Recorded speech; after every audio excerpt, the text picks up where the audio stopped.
Alright everybody, so over the last week I learned one thing. My audience does not find teleprompters sexy. So this week I'm going to do a rig breakdown of my Blackmagic Pocket Cinema Camera. It's the 4K version, and in the words of Arnold, he's not the Duma! Let's do this.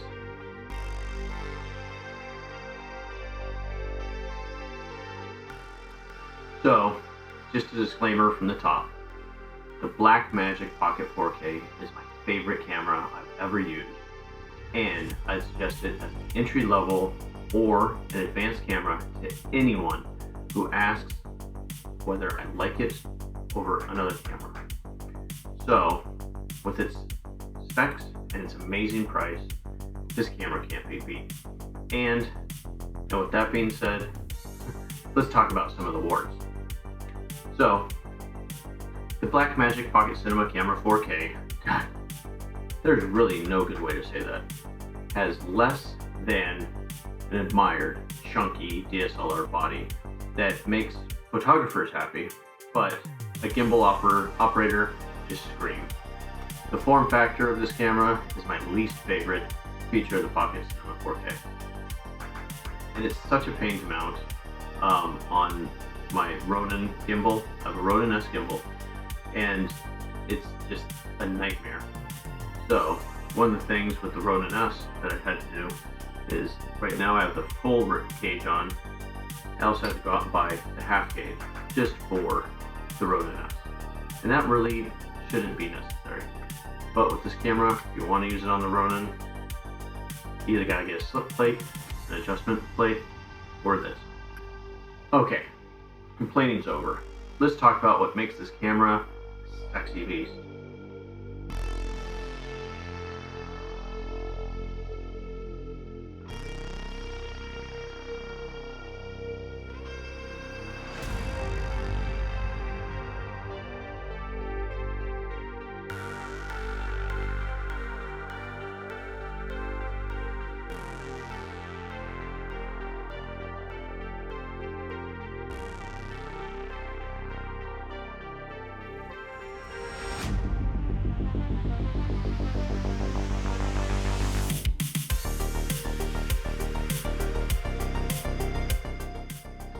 And you've heard it before, the 5-inch 1920 by 1080 rear screen is so clutch and exceptional, except in direct sunlight.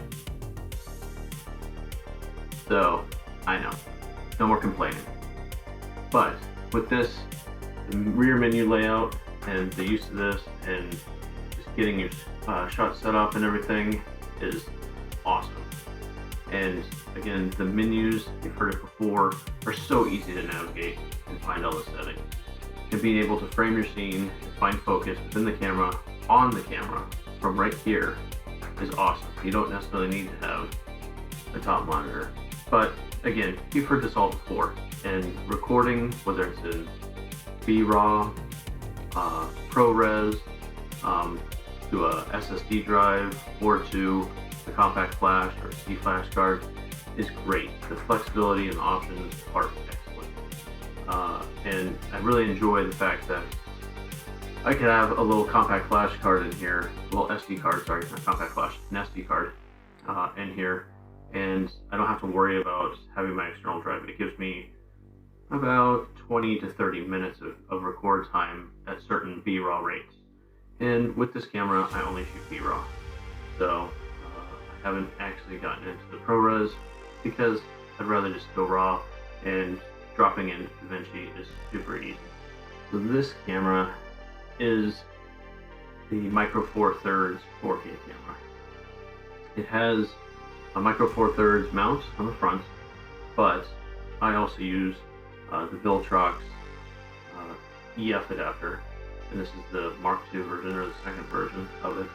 It works great. It's a cheap option, and it's nowhere near as expensive as the other competitors out there. I like it. Sometimes you have a couple quirks, but for the cheap price that you can get this, it's really worth it, and it does an excellent job. On this camera, I do have, like I said earlier, the full small rig cage.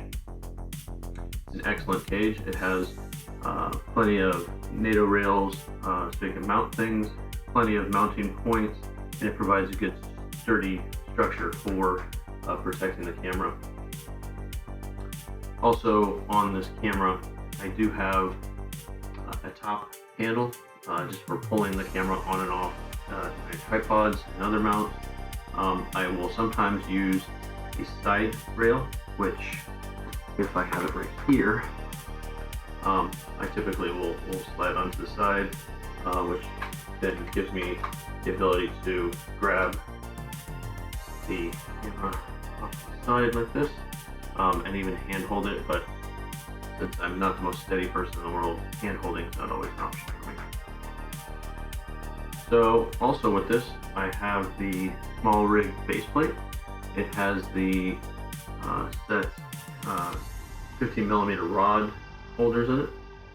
So I mount these carbon fiber rods on here for mounting not only my V-mount battery plate on the back, swing this around, V-mount battery plate on the back, but also lens supports in the front for the longer lenses that I use, and also, even though it's not actually fully hooked up yet, any of my follow focus gear. So that becomes super helpful there. And also, it's just nice to be able to have this so that if you are putting it into your bag or whatever, and you have it fully built out, it gives a nice flat structure underneath the camera. Protects a little bit.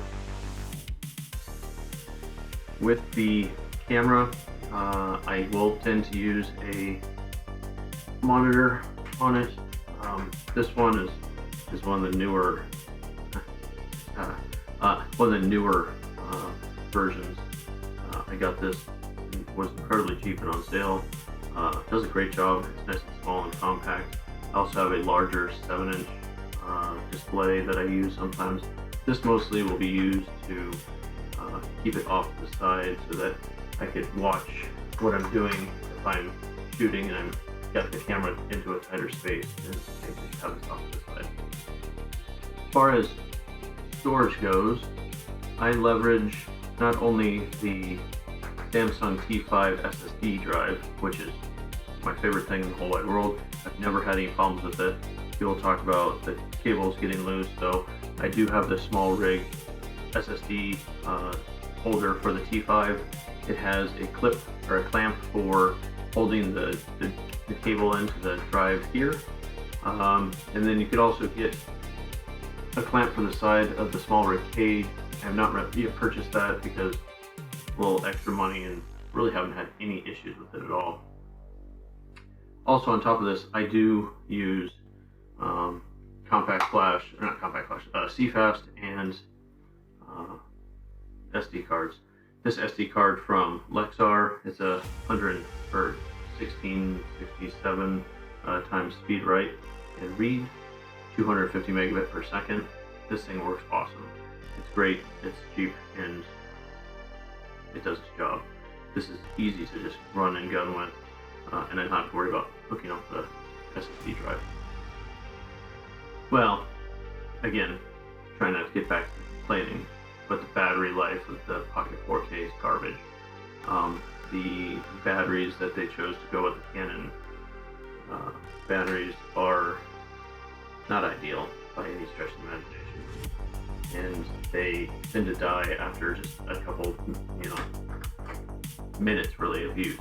So these LP6 batteries are just not worth it. I've purchased a lot of, cheap brand batteries. I have Canon batteries.